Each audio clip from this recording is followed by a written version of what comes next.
Thank you for the introduction, and thank you all for coming. I'm very grateful that the introduction of Philippe was done for me, because when I was looking through his Wikipedia page, I noticed that he had about 8 honorary doctorates, and I thought it would take me a very long time to get through that. So we're really lucky and privileged to have him here, and I'm really excited to be in conversation with him.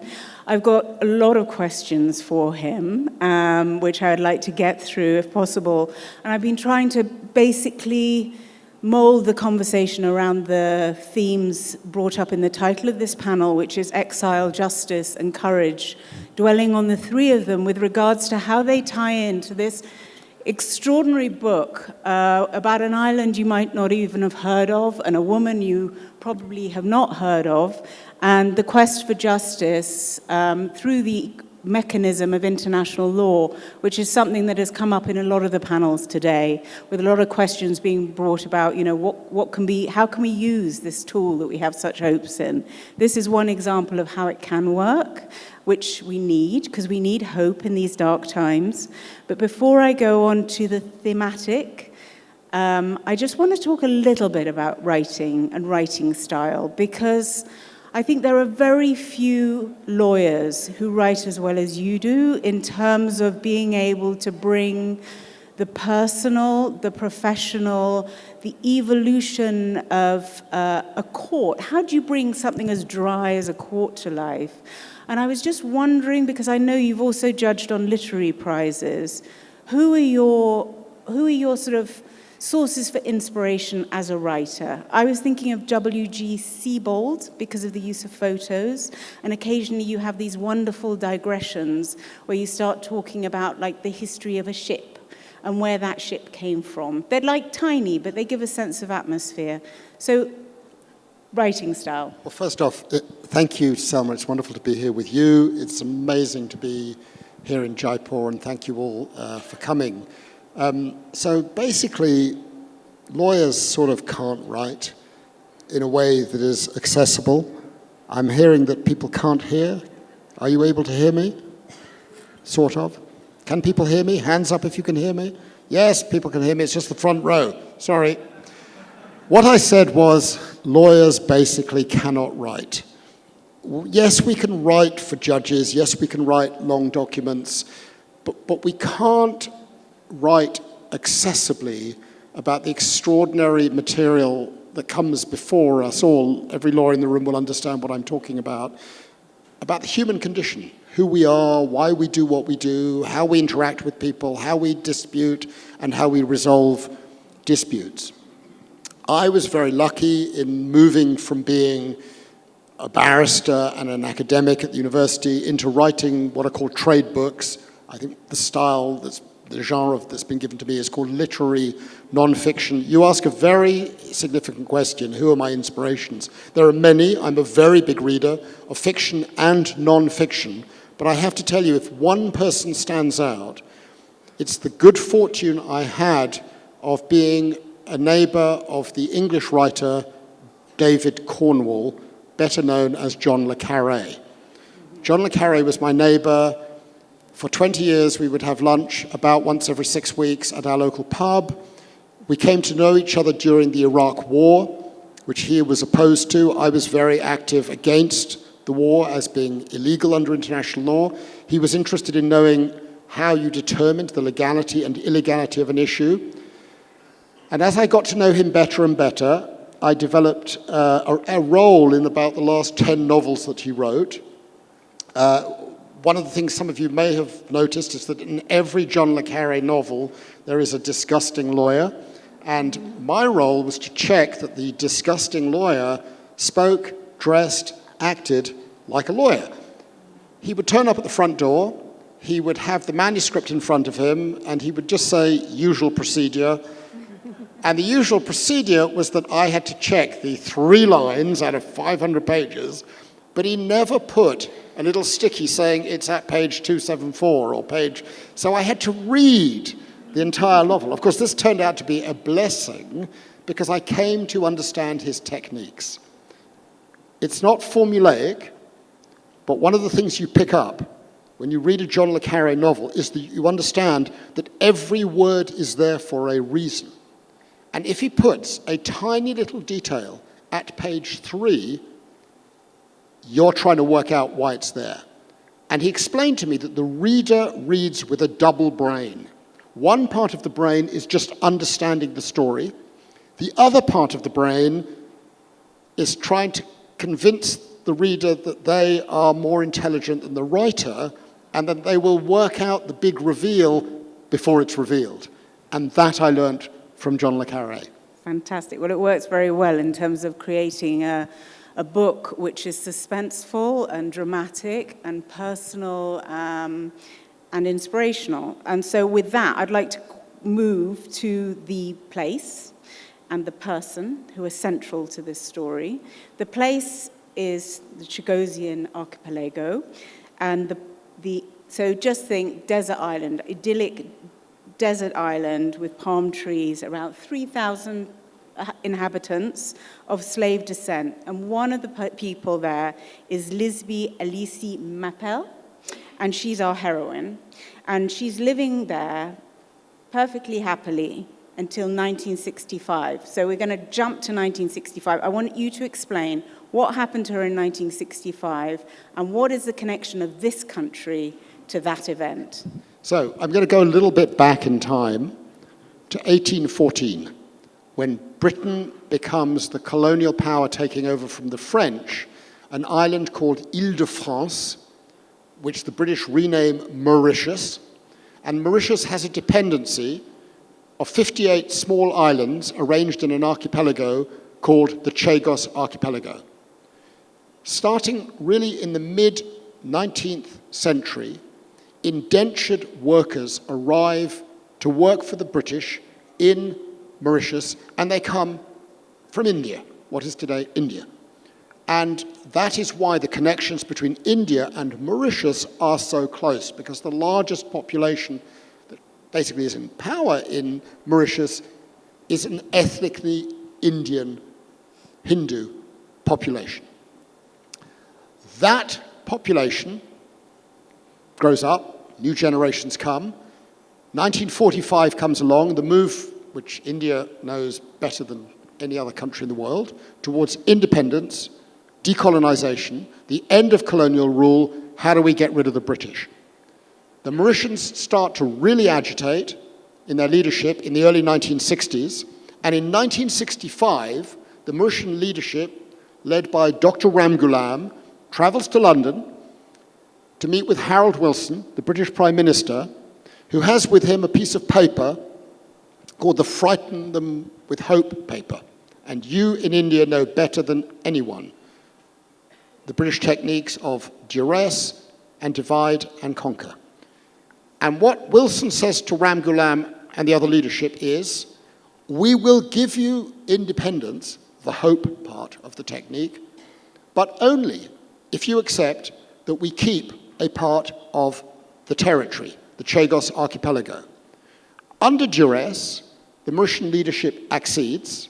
The British pass an order in council. They create a new colony, the British Indian Ocean Territory of the Chagos Archipelago. Mauritius gets its independence in 1968, and between 1968 and 1973, the British then remove the entire population of the Chagos Archipelago, about 2,000 people. It's a forcible deportation. Many will call it a crime against humanity. And they are sent to Mauritius, they are sent to the Seychelles. Some of them end up in Britain in a place called Crawley. And independent Mauritius, in the early 1980s, begins to fight to recover and complete its territory. And at the United Nations starts making calls, strongly supported by the African Union, strongly supported by successive Indian governments, to return the Chagos Archipelago. The Chagosians, who've been removed, litigate in the English courts, successful up to a point. In April 2010, I receive a call from the Prime Minister of Mauritius at the time, Navin Ramgoolam. Philippe Sands, you are a barrister, you've done cases before the international courts. Will you help us devise a strategy with our lawyers in Port Louis to recover our islands? And that takes the case up to, in a sense, where one part of the book begins. I was counsel, I am counsel, I've been counsel to Mauritius for 15 years, so I'm not an independent and personal observer in these matters. This is my personal perspective of what happened. Yeah, thank you. And I think it's the personal interplaying with your professional that is one of the interesting aspects to it. I mean, readers of your work will be familiar with other books that you've done, like East West Street, where you're talking about the place of your heritage, which is Lvov, which is now Ukraine, and your family were forcibly exiled from there. You're Jewish Ukrainian by heritage, so you're familiar with this experience of exile, which runs through the book, and is mirrored with Liseby's life story as well, and that sense of isolation which comes from it. With the taking on the case, can you explain with the ICJ ruling that came about, not just how impactful it was in terms of international law and the right of return and reparations, but what possible legacy it has left? So the beating, I mean, this is a litigation that lasts over 15 years, 3 major international cases, and I'm not going to bore you now. It's a legal drama. It has been bought to be turned into a TV series. You get a sense of the beating heart of the sort of drama in the courtroom, which everybody loves. But the legal issue that's at the heart of the story is something called the right of self-determination. That means a lot here in Jaipur, in India. And it refers to a rule of international law that started to develop after 1945, which basically said a community has the right under international law to determine for itself the direction it will take, its legacy, its activities, and so on and so forth. And the right of self-determination, said Mauritius, had been violated in 1965 when the Chagos archipelago was separated. And that was the basis of the international cases brought by the government of Mauritius, first to an Annex 7 arbitration under the Law of the Sea Convention, partly successful, and then to the International Court of Justice with a major hearing in 2018.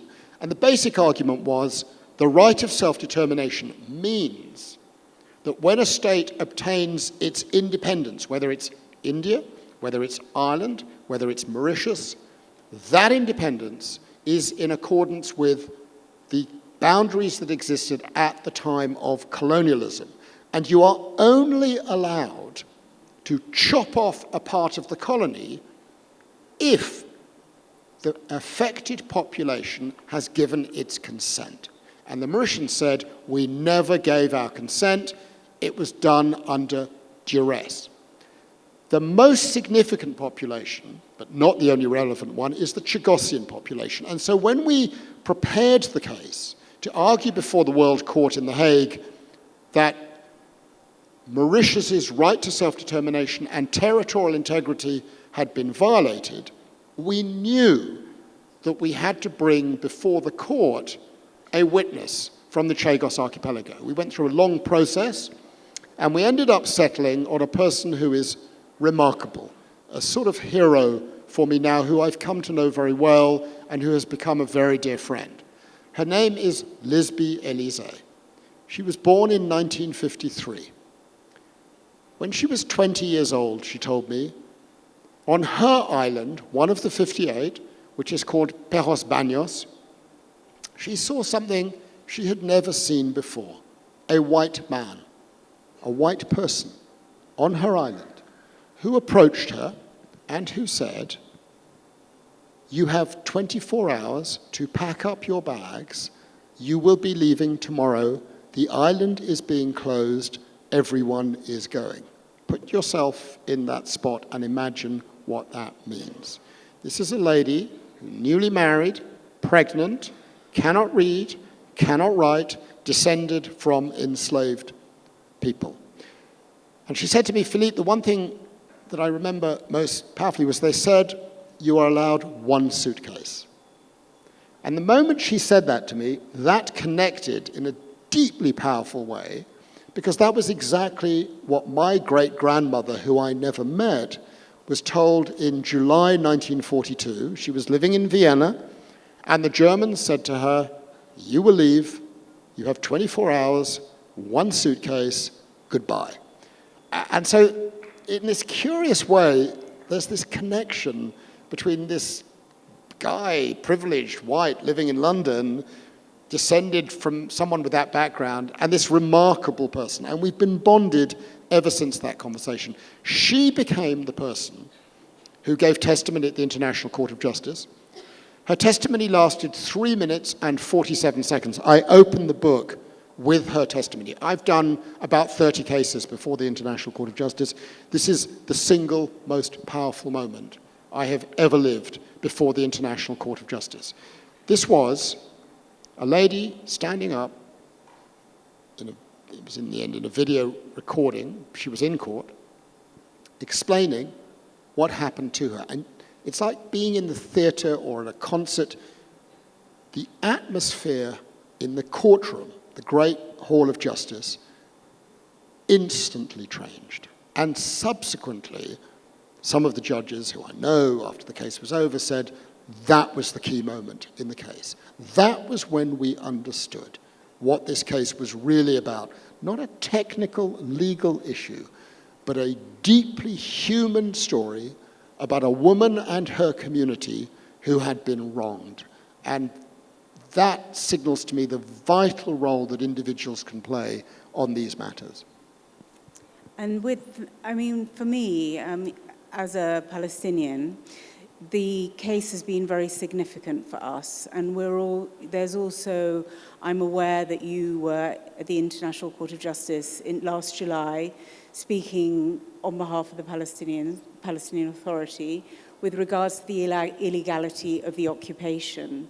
Can you just say a couple of words about the importance of that judgment and racial, whichever points of it that you think are significant?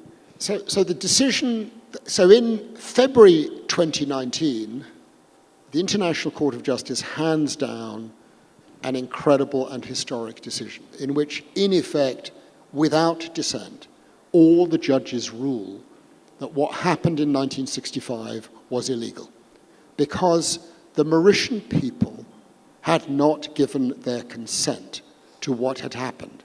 It was obtained under duress. And, said the International Court of Justice, the consequence of that is that the British must leave immediately. Their occupation is illegal today, the court said, and has been illegal since the day it started in 1965. The significance of that case will be very clear to every single person in India on the vital importance of the international rule of law, the right of self-determination, the right to be in control of your own destiny. We had, as lawyers, you know that one of the things judges worry about, particularly at the International Court of Justice, is a sort of floodgates argument, that if you accede to our request, there's going to be a floodgate of new requests for cases. And so we assured them, no, this case was unique, this case was totally different from any other case. We sort of knew it wasn't quite as simple as that, but that was the argument that we made. Having won the case, about a year later, the Palestinian Authority in New York came along to the two principal lawyers in the case, myself and Paul Reichler, and said, you've won this case on the right of self-determination. Will you act for the Palestinian Authority on the right of self-determination before the International Court of Justice on a successor advisory opinion, which the General Assembly will send to the International Court of Justice? And we said, of course. And that was why, about a year ago, I attended the hearings at the ICJ on the illegality of the Israeli occupation of the West Bank and other parts of the Palestinian territory, including Gaza. And the court handed down its historic ruling in July of 2024, so incredibly recently, ruling that Israel's occupation of all of these areas was completely illegal, that the Palestinians had a right to self-determination. That right of self-determination had been violated. They had a right to territorial integrity. Now, the Chagos case is in the process of being resolved. It's taken 5 years to get to the point where there is essentially an agreement between the United Kingdom and Mauritius to implement the advisory opinion of the court in the Chagos case to respect international law. I would love to be able to say to you, in 5 years' time, we're going to have international law respected. I fear that that will not be the case in relation to the Palestine-Israel conflict. But I'm an optimist in the sense that, for me, these issues are part of a long game. And the long arc is the arc of justice. And that eventually there will be a Palestinian state. It will respect the legitimate boundaries, and that one will come to look at the decision of the International Court of Justice in July 2024, based essentially on the Chagos decision and precedent, as a key turning point in future negotiations. It means, this advisory opinion, you cannot negotiate a peace agreement that is inconsistent with the rules of international law, and that gives the Palestinian side a very higher degree of leverage in the situation going forward. It's not perfect, I'm not starry-eyed about international law, but it's a lot better than nothing. Mm-hmm. Thank you. I'd like to move back a bit to your place of heritage, to link into my place of heritage.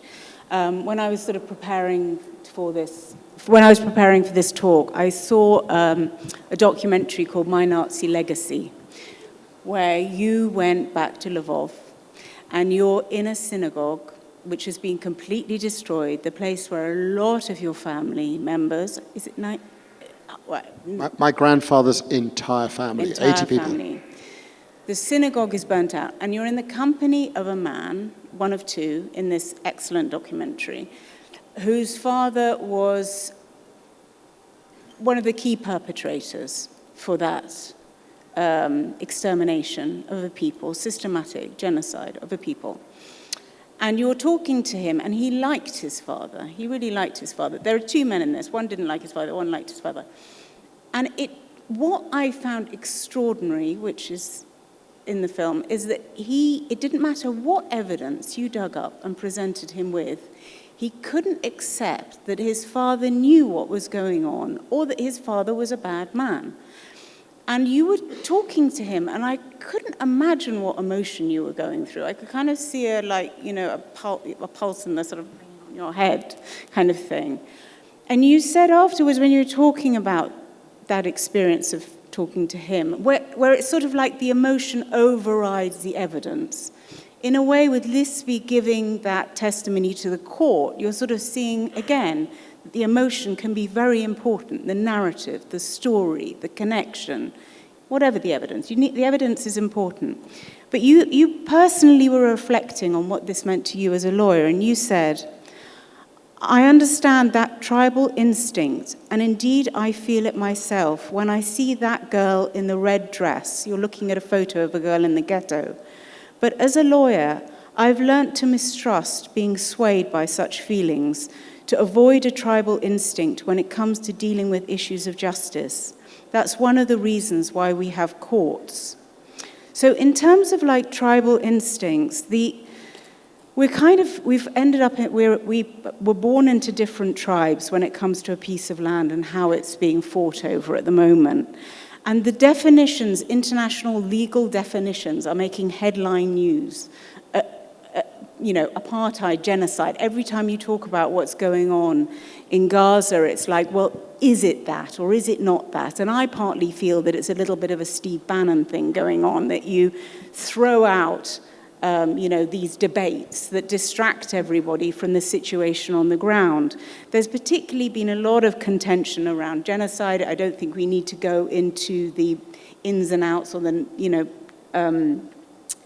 of the particular ways that it can be defined. But with David Lammy recently saying that he didn't think it was a genocide, and 37 organizations writing in protest saying, listen, it's not a matter of magnitude, which is what David Lammy was saying. He said not enough people are being killed in Gaza because we need millions, which kind of ties in with the Israeli line, but doesn't tie in with international law.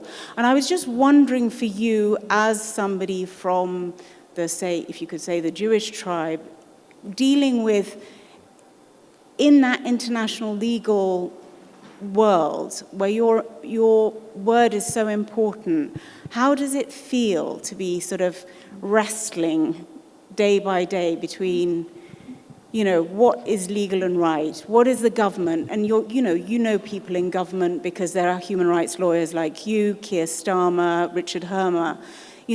How does it feel to be pushing for the word of the law as you understand it against a huge and powerful political drive to swerve it in a different direction? So thank you for that question. I mean, it's such a complex issue. You've raised so many issues, Selma.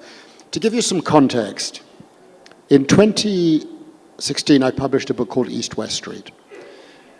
It tells the story of how, in 2010, I was asked by the University of Lviv in Ukraine to visit and give a lecture to the students on the cases I had done on crimes against humanity and genocide.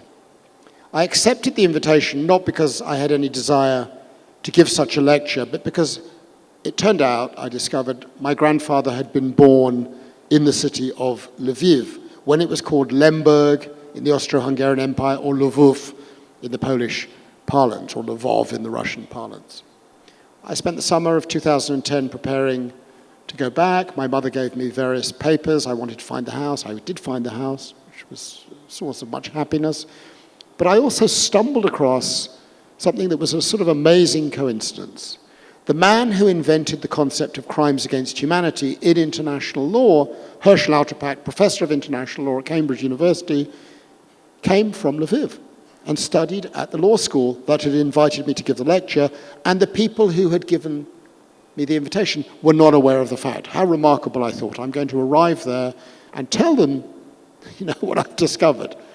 And then, almost like a miracle, Anthony Beevor, the historian, says this story is so crazy that if it was fiction, no one would believe it. But it's true. That the man who invented the word genocide, literally invented it, in November 1944, Raphael Lemkin, studied at the University of Lviv, and no one who was there today realized he'd been a student there. Lauterpacht and Lemkin. Crimes against humanity, genocide. Crimes against humanity is about the protection of individuals. Genocide is about the protection of groups. I come back from the trip to Lviv. It's been wonderful. I've found my grandfather's house. I've got a sense of my own identity, and so on and so forth. And a fourth man comes into the story of the book that I want to write, East-West Street. I've got my grandfather from Lviv, Lauterpacht from Lviv, Lemkin from Lviv, and then there is this character called Hans Frank. Hans Frank was Adolf Hitler's personal lawyer from 1928 to 1933, and then Governor General of Nazi-occupied Poland. And he becomes the connector between the three men. Why? Because he is the man who is in the dock in the Nuremberg trial in November 1945, charged with the murder of 4 million human beings. Think about it for a moment. 4 million human beings, including the entire families of Lauterpacht, Lemkin, and my beloved grandfather, Leon. When I'm doing research for a case, I'm always the one who deals with the facts. I love doing archival work. I love hunting for evidence. And I read everything I can about Hans Frank. And I come across a book written by one of his children, Nicholas, who's one of the people you refer to in the film. And I reach out to Nicholas, who despises his father, and I, with some trepidation, accept an invitation to meet Nicholas Frank. And he, at a certain point, then introduces me to the son of Otto Wächter, who's the subject of my sequel book, The Ratline, who is the governor of Krakow and then of Lviv, and who works with Frank to eradicate 1 million or more human beings in that region. And I get to know the two men. And here is the remarkable thing. I get to know, and I still know today, the two sons of the two men who are most responsible for the murder of my grandfather's family. And in the case of Nicholas, we've become friends. Horst is more complicated. He is, as you say, in a state of denial. The upshot of East-West Street and all the cases I've done at the International Court of Justice and elsewhere on crimes against humanity and genocide is that I am deluged with requests to talk about what is happening in Ukraine, what is happening in Sudan, what is happening in Gaza. And I've learned to be very careful. Words really matter. I have no doubt that in Ukraine, crimes have been perpetrated. I have no doubt that in Sudan, crimes have been perpetrated, are being perpetrated. I have no doubt that on October the 7th, crimes were perpetrated, and that subsequent to October the 7th, crimes have been and are being perpetrated. The issue that you're asking is, what label do we put on the crime? And this is a matter that raises many passions. I have no doubt that war crimes are being committed. I have no doubt that crimes against humanity are being committed. The subject of genocide is much more complicated. Why is it complicated? It's complicated because there is a gap between what the public considers to be genocide and what the International Court of Justice considers to be genocide. The public, very understandably, like Lemkin in his original definition, considered genocide to be the large-scale killing or harm of large numbers of human beings. But the legal definition is different. States, wrongly in my view, introduced into the definition of genocide a special requirement of intention to destroy a group in whole or in part, and the judges, wrongly in my personal view, have gone too far in raising the bar on proving what that intention is in international law. Essentially, the judges have said it's got to be the only intention, the only reasonable inference. So if the intention is coupled with another intention, for example, the right to act in self-defense, or the right to wage war or use military force in accordance with international humanitarian law, it's going to be very difficult to prove genocide in law. And that explains why there is so much tension and argument over what is happening in all of these places. My Ukrainian friends, and I have many, some of whom are in the room, want me to say that what's happening at Bucha and Mariupol is a genocide. As a lawyer who currently has cases before the International Court of Justice on this issue, that's a very difficult thing for me to do, in the sense that I have to stick, as an international lawyer, to the international law definitions. The same goes with Gaza. And so what I'm signaling to you is an understanding that legal labels are different from public labels, and they have very significant consequences. Okay, thank you. And in terms of so I think the next thing I'd like to ask you, just in terms, clear on this. I'm not saying it is or it isn't. I don't criticize those countries who bring cases arguing there's a genocide in Ukraine, or there's a genocide in Gaza, or there's a genocide in Israel. That is what states and litigators do. It's their right to do that.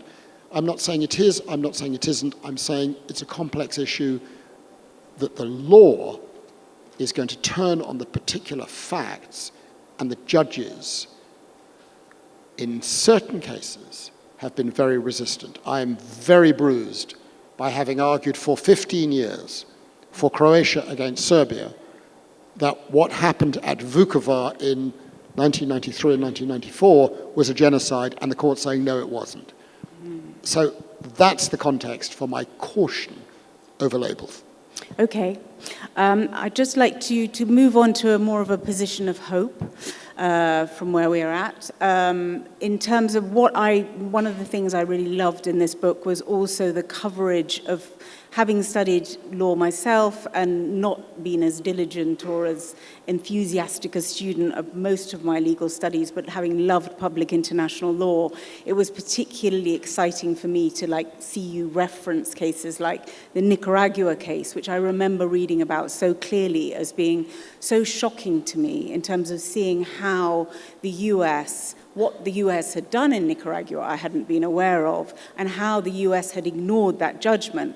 What you bring about in that book was also making me understand what it meant for international justice to have Nicaragua taking that case. So the movement of justice from sort of north to south, and people coming from the south, I mean, I'm generalizing into use of terms, please excuse me, but to utilize the court, and also the descriptions of how the courts have changed from being a fairly elitist, generalized white male,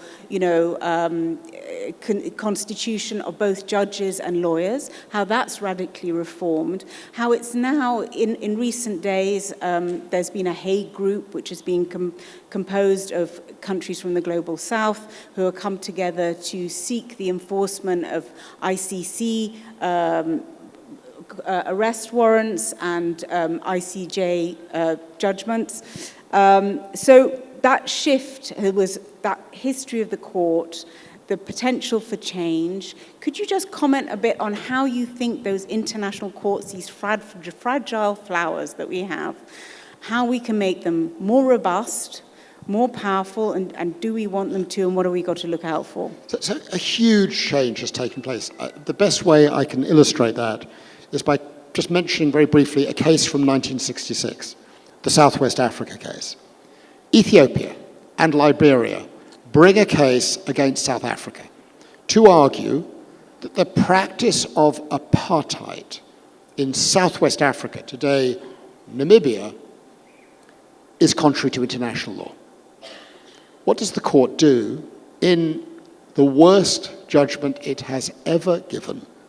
It rules on the casting vote of the Australian president, Sir Percy Spender, may his name forever live in infamy, that Ethiopia and Liberia have no legal interest in how white South Africa treats the black residents of Namibia.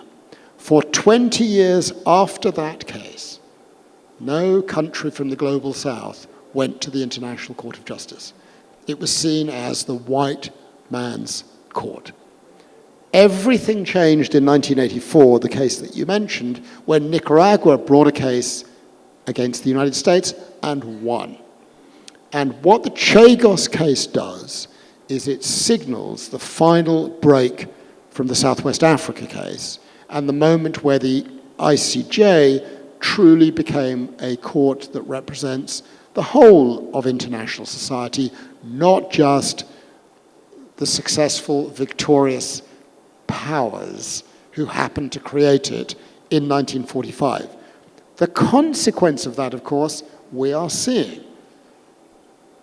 Those countries that created the system in 1945, built up the system of international courts, suddenly say, oh my word, they've turned against us. International law was never intended to be used for us. It was intended for us to use it against them. And so what we are witnessing, in effect, is a power shift. And against that background, a country like India assumes great significance as a country with an avowed commitment to the idea of the rule of law in ensuring the long-term well-being. Right now, the combination, very frankly, of Vladimir Putin, President Xi, President Trump, is not, I would say, a positive moment for the world of international law and international courts. But I would venture to say, optimistically, it's a long game. We stick to our principles. We stick to our values. The arc of history is the arc of justice and the rule of law. One step forward, one step sideways, one step backwards, another step forward. The general trend and direction over the much longer term is positive, but I suspect the next 10 years are going to be pretty difficult, if not awful. Thank you. Thank you. Okay, thank you so much, Philippe. I'm sure there are lots of questions. Please keep them short and to the point, and make sure they're questions, and we'd love to hear them. And I'm going to get a nice spread here. Okay, the lady in the green here. Two or three questions together. Lady in the green, and then gentleman in the white shirt, lady in the pink shirt, and then we'll do another lot. So, lady, yes, please go ahead. Thank you very much. It's a very exciting book. I've spent a few weeks on it and reached almost halfway. There is one point over there which says that this particular action by the British towards the Chagos Islands was also driven by what US was expecting them to do because they wanted that land. So that little backdrop over there, that backstory, is really interesting. Question is, can they do it? And are they still doing it?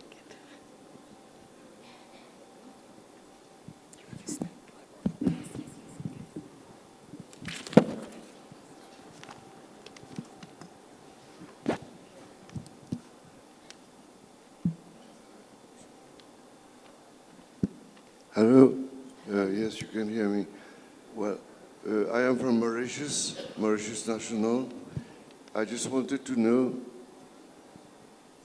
Yeah, I just wanted to know why Britain doesn't give back the Chagos to Mauritius so that Mauritius can negotiate straight with America. Good question. Yes. Third question was, sorry, was the lady, okay. We'll come to you later, sorry. Yes, thank you, gentleman. Thank you, that was a wonderful talk. I was just wondering, I wanted to ask you the question about deterrence. And these institutions were created mainly by European countries after the First World War. So until the US, the only major power that's here at the moment, until it comes on board, will these institutions be able to create enough deterrence so that further acts like whatever has happened in Gaza can be prevented? Sure. So, on the first question, the US, thank you for reminding us about the role of the US. Yes, it was the US who said to the British, one of the 58 islands of the Chagos Archipelago would suit us very well as a listening station and as a military base. And they subsequently were given a lease by the British for 70 years in effect to create a base that is called Diego Garcia. And that is now one of the biggest bases in the world for the United States, from where the bombing of Iraq began, with extraordinary rendition flights in the 2000s, so a significantly problematic space. And I'm going to link to the second question because it's connected. The US only has a lease from the United Kingdom. It's the United Kingdom that has claimed sovereignty over all these years. Wrongly, the court has now said. And so there's essentially a tripartite relationship.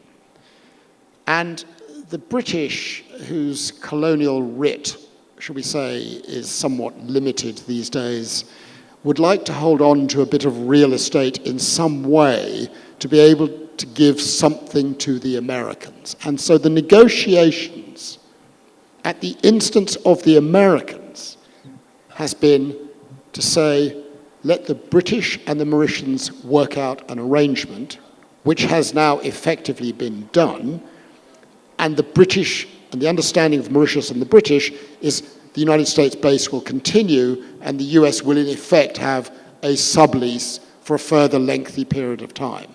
That's the context in which all of this has happened. Now, the agreement has been more or less completed a couple of weeks ago, about 4 or 5 days before President Trump was inaugurated.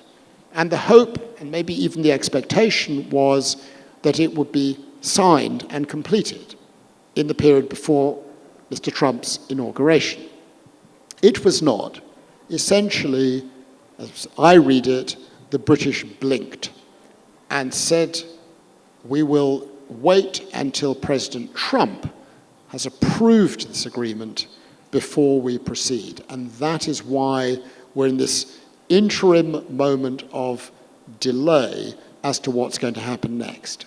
Now, the next bit of the story will be fascinating for you in this room, I think, because the position of many in the Republican Party is that they do not trust Mauritius as they have trusted the British. Why? Because they think Mauritius will give its islands to China. You're laughing for the same reason that I laugh. I mean, firstly, you need to understand that a lot of the politicians in Britain and the United States cannot tell the difference and are completely confused between Mauritius and the Maldives. I have sat next to a British minister over lunch in the previous government, the Conservative government, who spent 10 minutes telling me how dangerous Mauritius was because it would give the islands to China. And I said to him, but sir, have you been to Mauritius? Have you met any of the people who are in control of Mauritius across the political spectrum? These people have a very close connection to India. Can you imagine India giving China some islands? With great respect, sir, I think this is an extremely unlikely scenario. He told me I was completely wrong. He knew all about Mauritius, and as he spoke, the scales fell from my eyes, and I realized that he was talking about the Maldives. Because the Maldives, as you will know, has been oscillating between leaning towards India or China. Right now, it's leaning towards China. So there is a complete lack of knowledge. The question on deference is a very, very important one. You've just seen how in the last couple of days, President Trump has announced sweeping tariffs in manifest violation, in my view, of international rules on trade and various other. It's just a manifest disregard of international law. He's not going to get away with it. The world has changed, and the capacity of any single country to impose its writ on the rest of the world is a lot more limited than it used to be. And so that deference, I think, that you talk about, which will be reflected ultimately in respect of some sort for international rules, will take time, but ultimately, countries like China, Russia, the United States need a rules-based system to function. All of our communications, all of our trade, all of our transport, all of our food supplies are all built on a web of international rules. So the idea that you can suddenly set aside the rules and return to the world of the 19th century is a nonsense. It is not going to happen, and President Trump will discover very, very soon that he is not as powerful as he thinks he is. Thank you. Have we got time for